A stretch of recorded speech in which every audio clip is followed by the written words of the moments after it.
January 19, UPI. The government shut down midnight Friday after the Senate failed to reach a deal on a bill to fund the government despite furious, last-minute negotiations.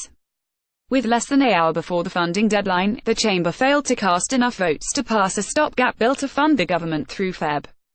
16. Senate Republican leader Mitch McConnell of Kentucky and Senate Democratic leader Chuck Schumer of New York walked off the Senate floor together for further negotiations with minutes left before a possible government shutdown. The majority of Democrats refused to vote for the bill in an attempt to force Republicans to negotiate with them on a fix for the Deferred Action for Childhood Arrivals program, which provides a pathway for young undocumented immigrants brought to the United States by their parents.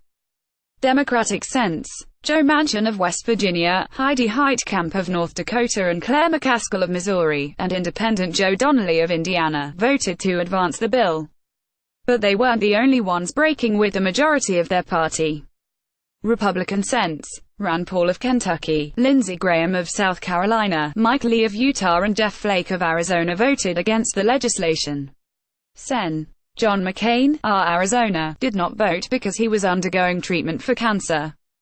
Democrats proposed an even more short-term bill that would have funded the government through early February, another a little more than a week. Sources told CNN Republicans wouldn't consider them. Earlier Friday, a group of Senate Democrats introduced a bill to withhold congressional pay should there be a government shutdown Friday hours before a deadline to pass a budget.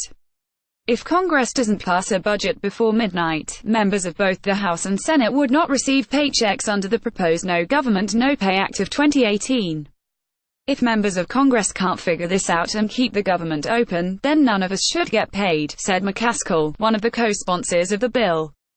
Democratic Sens, Heitkamp, John Tester of Montana, Debbie Stabenow of Michigan and Manchin also co-sponsored the bill. Stabenow, and Reps. Sean Patrick Maloney, DNY, and Stephanie Murphy, DFLA, vowed to give up their salaries should there be a shutdown. White House Office of Management and Budget Director Mick Mulvaney said earlier Friday there are even odds of a government shutdown.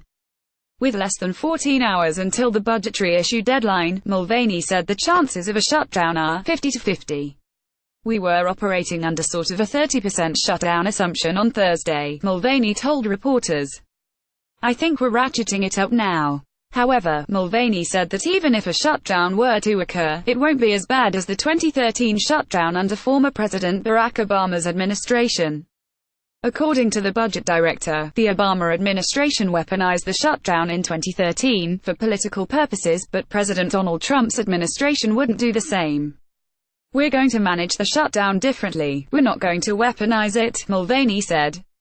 We're not going to try and hurt people, especially people who work for the federal government. Mulvaney said that unlike the Obama administration, national parks would be kept open in the event of a government shutdown, noting that military personnel and border security agents would report to work, but wouldn't be paid.